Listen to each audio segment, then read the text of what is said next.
Hi, everyone. It's Karen here with another mini mindful moment.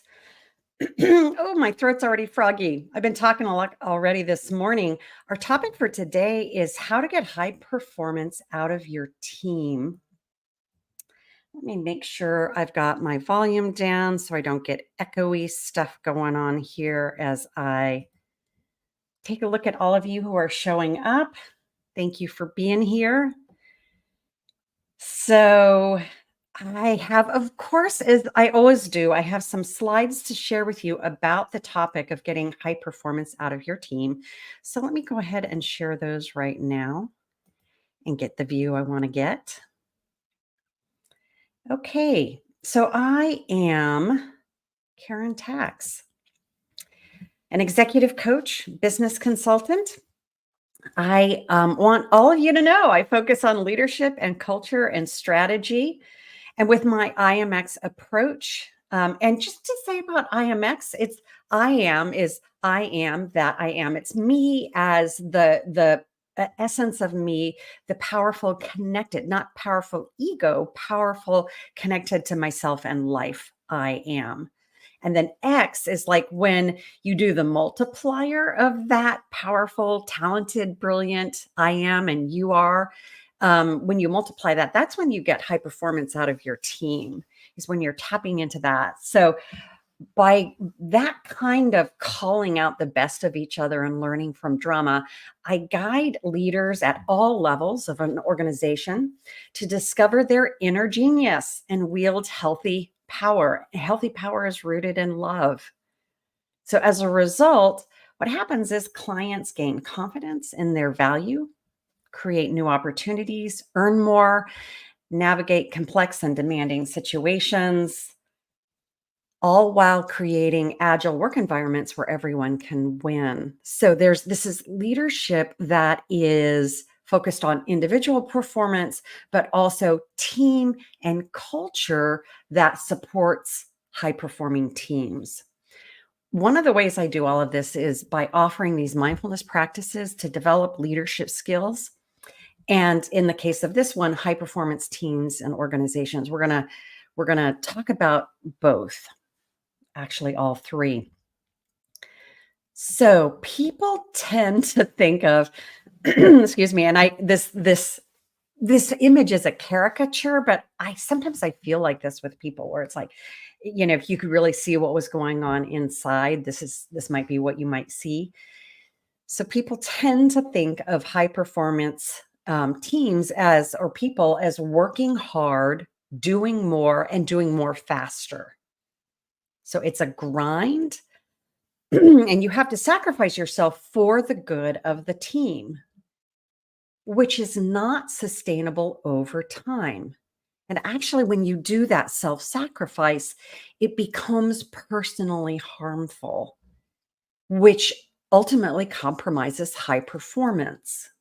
So the problem is that when we don't stop to think about what high performance actually looks like, we default to reactive habits of taking action. I think it's just like that driving hard, right? Type A personality. I've been there, I've done that.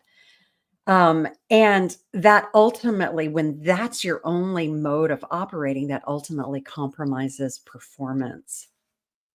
So I want you to consider, what are the assumptions that you make about high performance? And I would love to see, let me just get over here so I can see who we've got out here. Hello, hello. So go ahead and add what your thoughts are. And you can do this now live, or you can do it in the recording. What are your thoughts about high performance? And do you think of it as hard work? Do you think of it as something else? Like, what are some of the things that you know are really important for high performance? So, go ahead and add your thoughts and questions about this topic for today as they come up and as I go through this information. I'll do my best to address what shows up in the chat, in the comments area as they arise and as I'm going through the material. And if I can't get to it, I'll as I'm going through information, I'll do it at the end, at the Q&A part. So, when we think about high performance, we're usually trying to maximize production within the time that we're given. And I think of it like this clock. We've got a clock where time is mechanically ticking through, and time is limited, and we need to make the most of it. You could also think of it as being like having a glass jar that's the size of the hours we have in a day. And we're trying to cram more and more work into that jar. And eventually, when we think of high performance in this way, eventually the glass is going to break if we keep trying to cram more and more work into it. So we need a different approach that takes us beyond the old school myths of this cramming more and more in that we carry around in our minds about performance. And I just want to say, most people aren't aware that they are thinking and behaving in this way. So check yourself on this. Just notice, when do you fall into this kind of habitual thinking? So I'm a huge fan of the book, The Power of Full Engagement. Managing energy, not time, is the key to high performance and personal renewal. It's by Jim Lair and Tony Schwartz. This book has been around for quite a while. I couldn't actually find a published date on it. My copy of it, I don't have my copy of it. If you know the published date of this book, please put it in the comments. This book is one of the reasons that I focus so much on being aware of your energy in these mini mindful moments. So, managing the effective and sustainable use of our life force energy is what leads to high performance, both personally and collectively, more so than managing time. So, I want to look at a practical example of this by looking at the question of remote work, right? So which form is going to be best for your business? Is it better to be in the office, remote, hybrid? And some leaders want everyone back at the office because they don't actually trust their people and they want to dictate how they do work. They're getting into micromanaging. So they want to control people, they want to keep an eye on them. And if you're one of these kind of people, just know you're in really good company. And when you start to know what your other options are, then you can learn other ways to be effective that don't look like this. So, what's more important is the kind of environment and structures that people need to have that around them so that people can be effective with their and productive with their life force energy.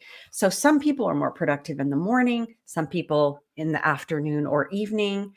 And so, a good thing is to ask yourself, are you trying to prescribe the same approach for every person on your team? Is that how you're going for um, high performance? So, when it comes to high performance, what's more important than working hard and trying to control or even manage people is to support them in being their whole selves and living in their natural rhythms, and having them learn to trust this. So, for your business, what kind of environment and structures might support people's mental, spiritual, emotional, and physical energies? What do you think would bring out people's best, their natural best, that leads to them being productive and creating value needed by the business? Well, just let yourself go there and think about that. This, of course, is this image is the IMX compass, where we guide you to pull on these aspects of individuals and teams and organizations. So the key is to tap into the whole of each individual, honoring these natural rhythms and personal needs, and embracing challenges so that we learn and become more resilient. So I think of this as, your mind, your heart, your energy, in your soul that it comes out as your will, and then your body.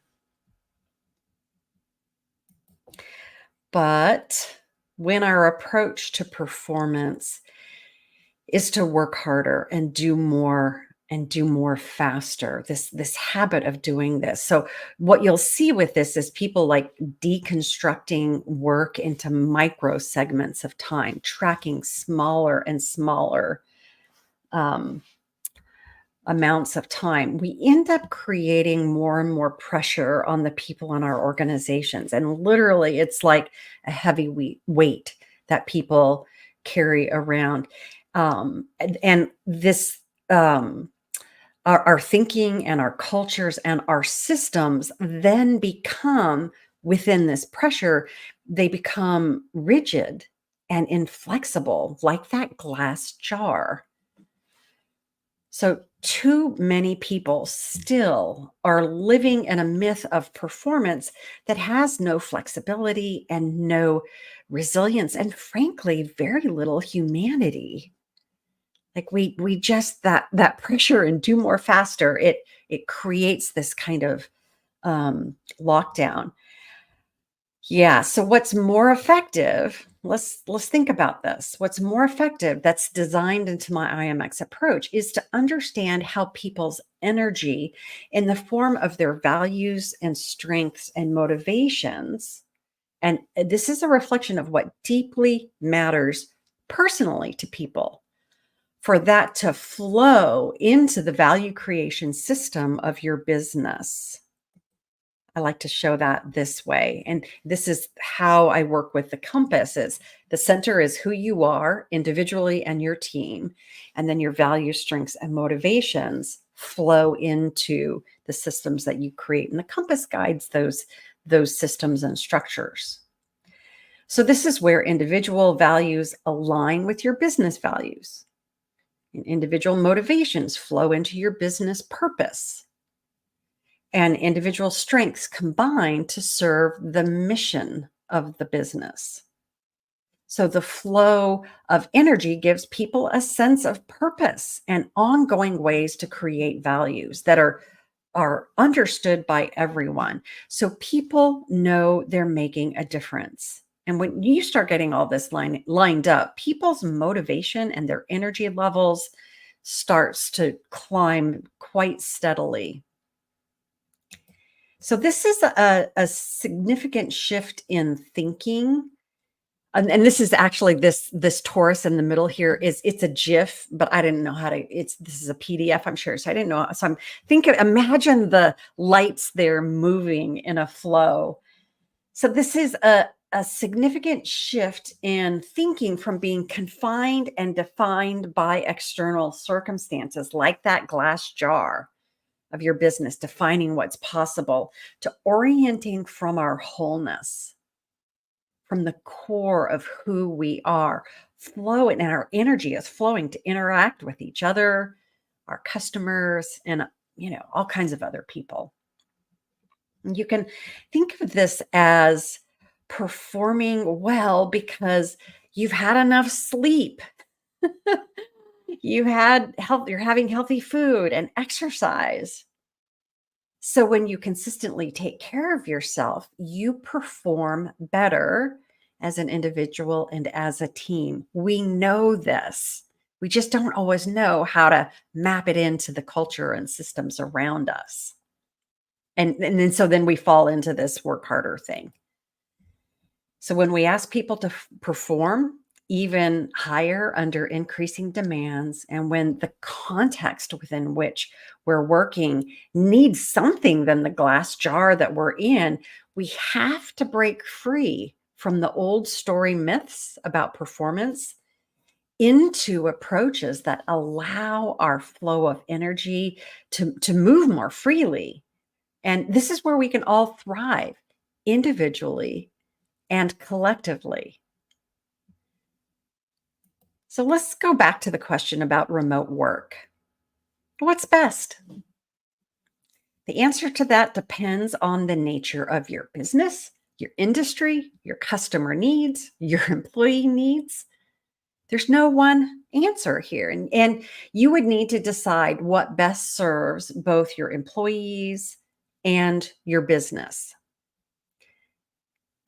So, high performance as a team, and especially in these challenging times, requires us to be selfish about taking care of ourselves and our life force energy and the ways that we truly actually function best. And then creating systems that invite individual thriving that's guided into collective purpose and value creation. So, this resilience, it really needs to be authentic, real, defined by each unique individual, and have that lead to real thriving for that individual and our teams. Otherwise, we suffocate in our rigid glass jars. So, an example of this kind of performance that I'm talking about is my client, Materna Medical. All of our employees in this company have gone through the IMX Define Your True Self course. So they know, except for the new ones, and we're getting those in. And this is so that employees can know how to shift between reactivity and creativity, managing their energy in the process. And we use the IMAX compass to define the resilient and flexible container that we use. And I call this organizing elements. We also call it key company messaging. That this defines our culture. And this is the context that we cultivate that invites individual flourishing into collective purpose and impact. We use the Insight 7 platform, and that's insights with an S, 7, the number 7 platform, to ensure that we have agile strategic management that aligns individual energy and information into collective value creation for the business. It's an amazing, it's completely changed how I work to have this resource. So, what we're doing is we're using the best of mechanistic ways of working with Insight 7 without functioning like that rigid glass jar. It's it's empowering rather than confining.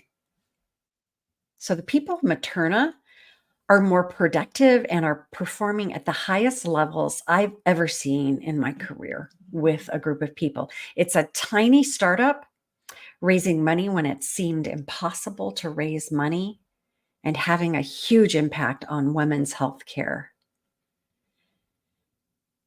So, this kind of healthy business performance that I'm talking about starts with very personal, individual thriving, where you manage the most precious gift of your life force energy. And the fractal patterns, like think of the compass as a fractal pattern. So the fractal patterns of your individual thriving that the compass can guide you to, can the compass guides you individually, are the same patterns that lead to your business thriving, your team thriving as well.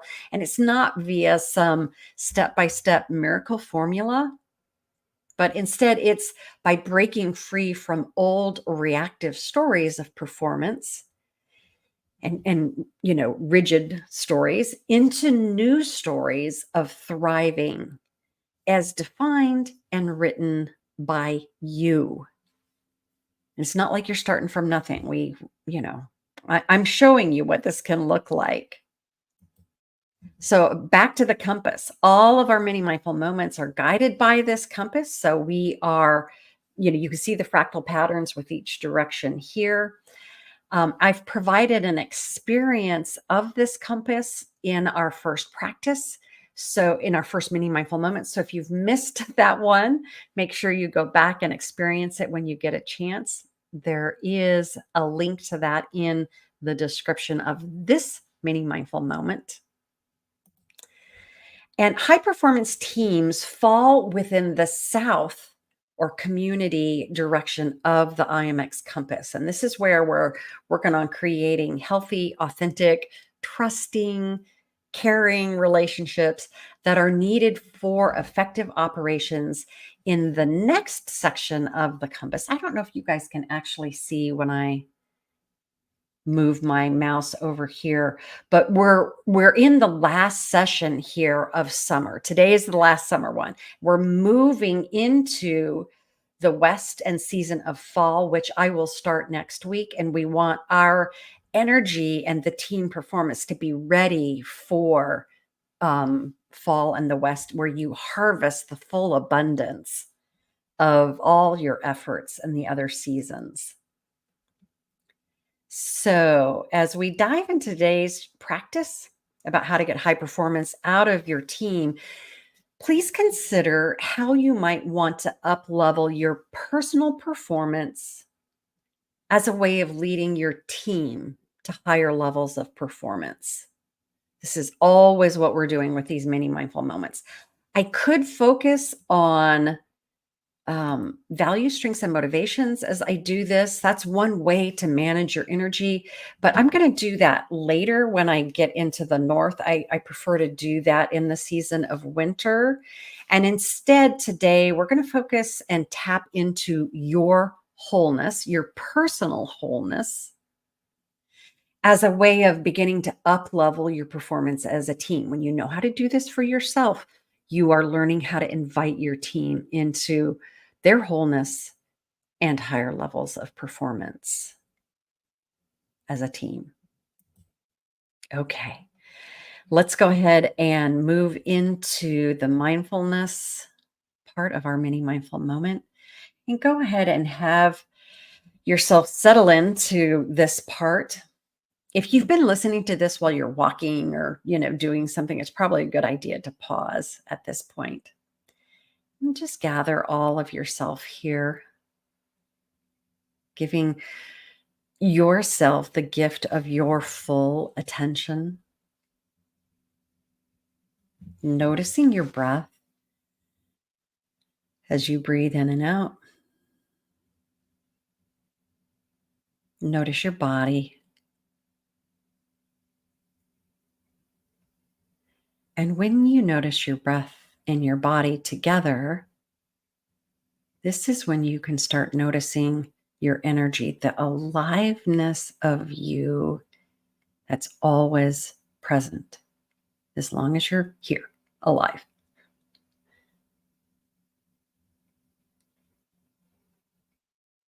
Let yourself be supported by whatever you're sitting on or lying on. Some of my folks like to just lie down on the ground when they do this, so you could do that. And notice the environment that you're in right now. Just be aware of what's around you.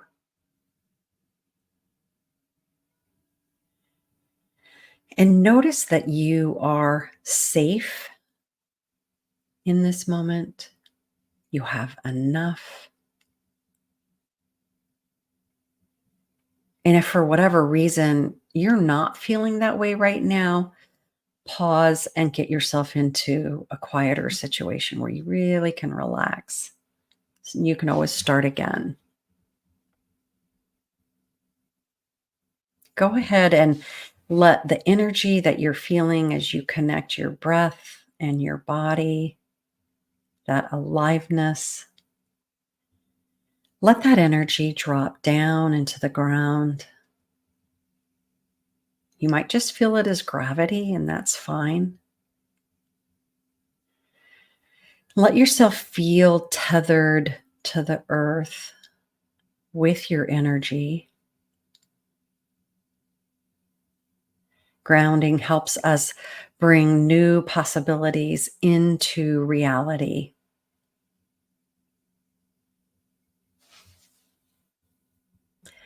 The more you are aware of and anchored into what I think of as your best self. This is that calm, open, engaged, alert you. The more you're anchored into that as you ground, the more you can turn toward whatever challenge you're experiencing and actually be with it instead of avoiding it, denying it.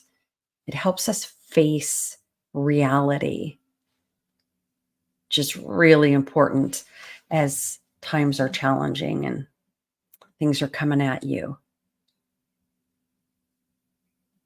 So let yourself be in full contact with the depths of yourself, this energetic part of you connected to the earth. This is the you at the center of the compass, like with that Taurus, that is beyond any roles you feel. It's beyond your gender, beyond your personality.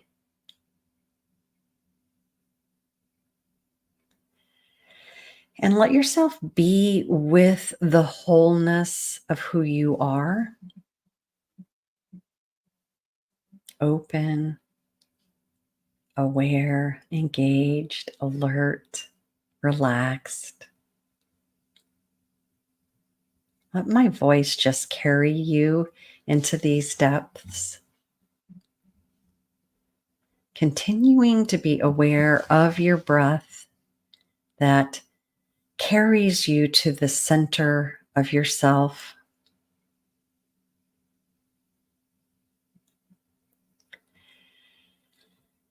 This is where breathing in, you're taking in what life is offering you.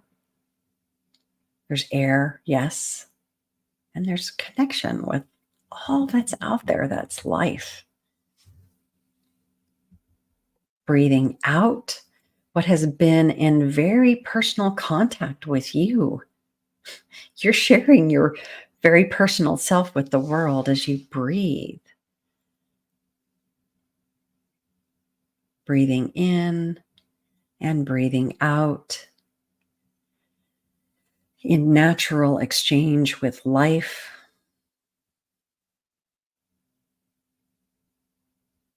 Letting yourself feel this deeper sense of the aliveness that is you. And in doing this practice, you are expanding your awareness of who you are.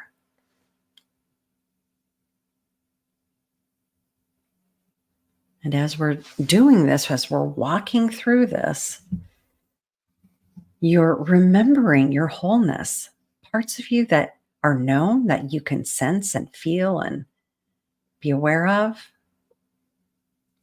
and parts unknown.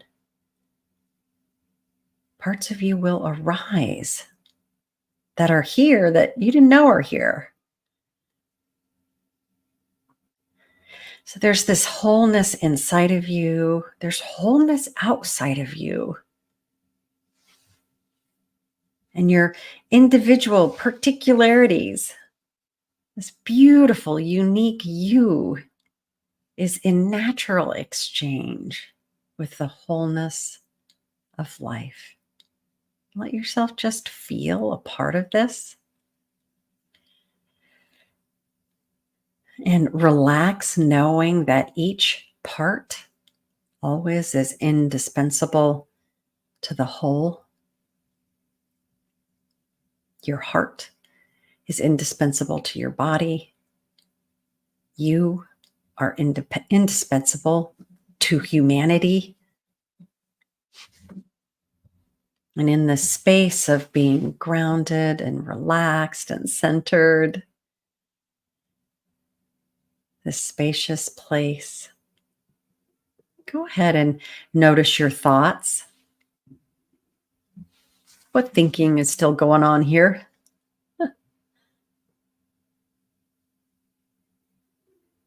What stories are your thoughts telling you? Just notice your thoughts and What old habits of judgment or need to understand more or a need to be certain are present? Just notice these thoughts and let them be as they are. Notice the thoughts and the stories they tell, and notice whether you're believing your thoughts. Are you buying the stories? Are they useful, helpful stories? Or maybe not?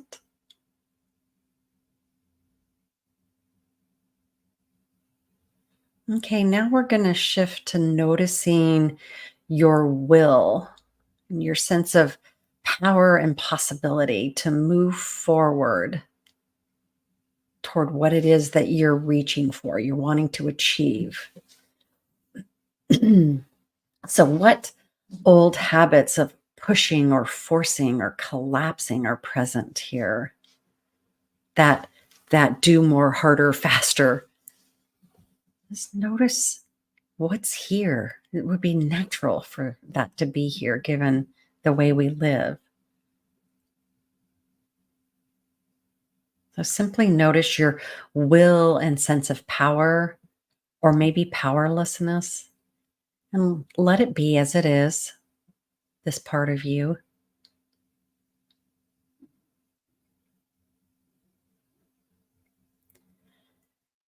I'm definitely noticing a sense of hopelessness as I'm connecting with people listening to this.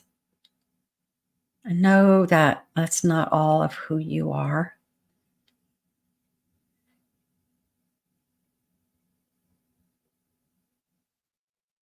And now bring your attention and notice the feelings and the qualities of your heart. Notice how open your heart might feel, and also any old habits of defensiveness or need to armor or protect yourself. What's present here with that?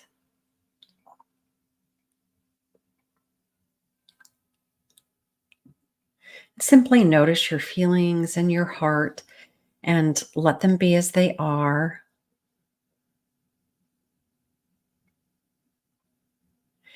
And now shift your attention to your body and notice the ease, like the relaxation, because we've been in this practice together, or maybe there's some tension still here.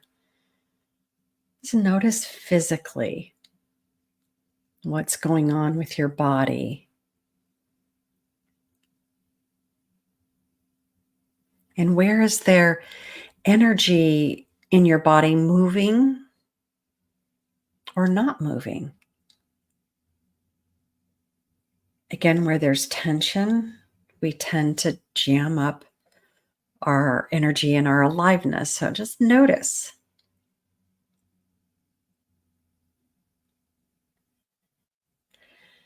So, in this mini mindful moment, the mindfulness part of this practice, we are touring the fractal patterns of the whole of your energies and intelligence as we can experience it when we are connected deeply within ourselves and the whole of life. So, your thoughts are mental, your will is an aspect of spiritual intelligence and perception. Your feelings are emotional energy and intelligence. Your body is physical energy and intelligence. As I have been noticing people's dialogue about politics recently, it's very interesting to see how people think of rational intelligence as separate from emotional intelligence, and their thinking is more correct and accurate when they have their emotions under control. So they can be right and professional and scientific and everything. And this is lovely to have this intelligence And let's explore what it might feel like to be whole in your expression of yourself, where you're not having to chop off big parts of who you are in order to be uh, maybe perfect in some kind of way, not required anymore. So go ahead and consider a challenging situation you're dealing with right now. Bring that to mind as you continue to feel yourself in your seat, feet on the floor. We're still in a place of centered aliveness and wholeness. So, with this challenging situation, pick one, not many, one. What deeply matters to you about this situation? So I don't want this to be like you winning an argument or assuaging your fears or anything like that. I want this to be something deeper, like connecting with others or maybe having a positive impact. So, this challenging situation, what deeply matters to you about this situation?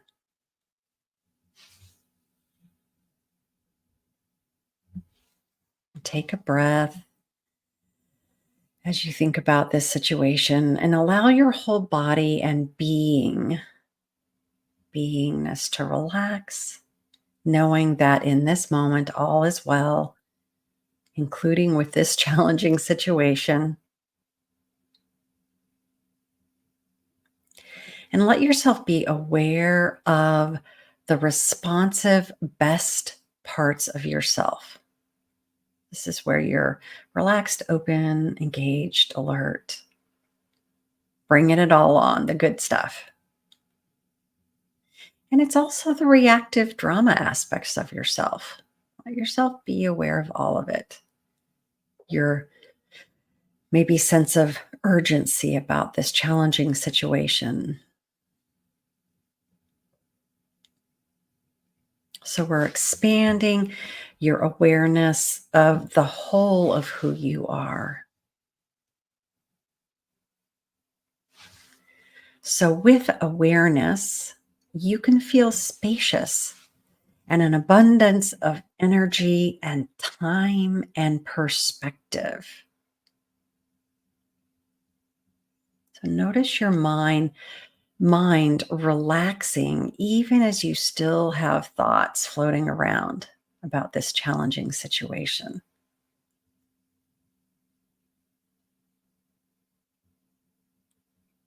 Relax and let yourself be curious and maybe even see how what is important to you, this deeply mattering part of you.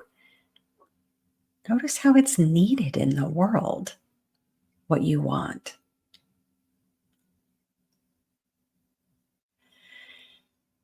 And notice how your sense of what's possible might be expanding as your mind relaxes. Okay. Just keep tracking this as you can. It feels like you're not following along. Don't worry. Just let my voice and the energy that's here, let it carry you.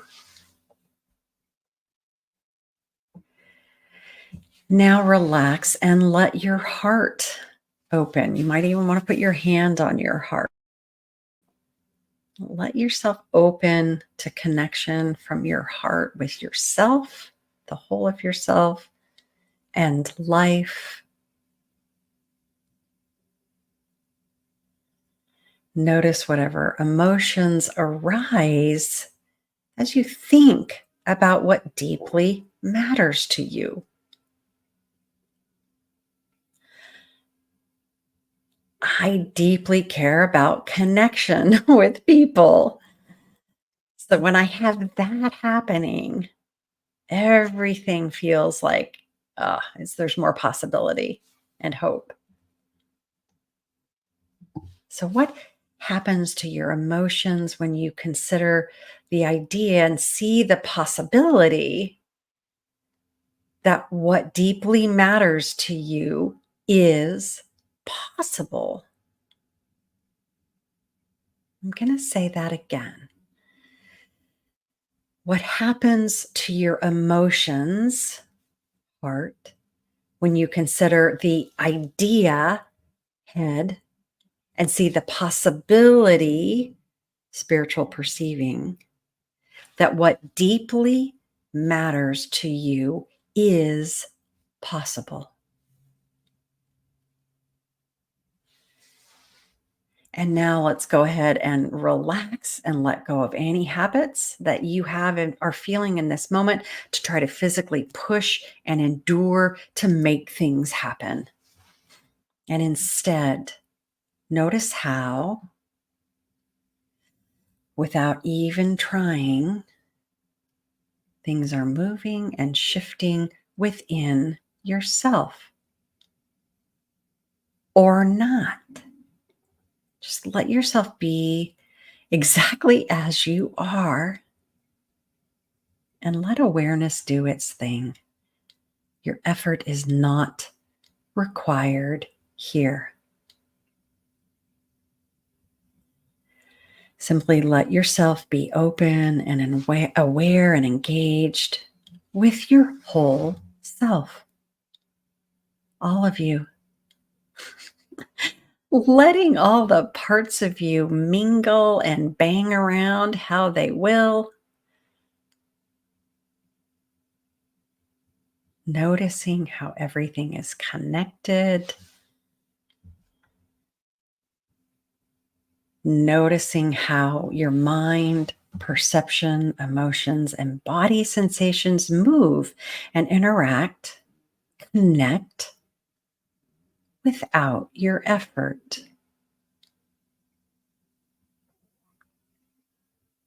You are naturally whole. So, little by little, as you practice mindfulness and move in these territories, these deep inner territories, I think of it as like the wild west of human evolution, this going inside. You can become aware of parts previously unknown and gain a sense of greater wholeness, greater capacity, greater resilience and strength.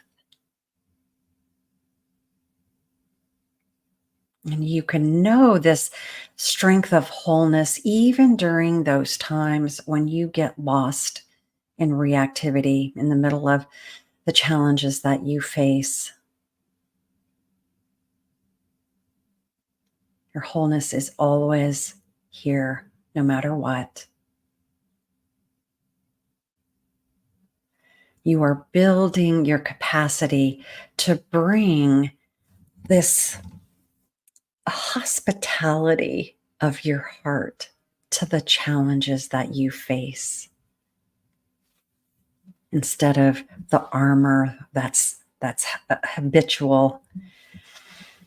And as you are aware of what you're thinking and willing and feeling and sensing, all of it, you are more able to bring your best qualities to life, to your team's performance, and invite that of them. And as you remember your wholeness, there's no need to fear the storm. This is where you can simply become the storm as you choose. So, as you go through your day, my invitation to you is to experiment with the quality of your awareness from a sense of wholeness. So, as you are working on your computer or maybe on the phone, how much of the sense of this, your whole self, are you bringing? When do you shift into habits of pushing hard to that jar? And when do you allow yourself to be nourished by what you're doing and be in the flow of life and the value and impact that you're having with your work? Okay. So please go ahead and like this recording if you're listening to it. I really appreciate any kind of reactions, knowing, positive, negative, whatever. I want to see what's going on. Let me know if you have questions or comments about what I have shared and presented and walked you through here. Let me just do one last check for questions or comments from those of you who are live.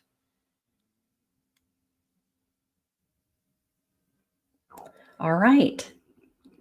Thank you all so much for being here, and I look forward to next Monday, where we're going to be moving into the season of fall. Okay, take care, everyone.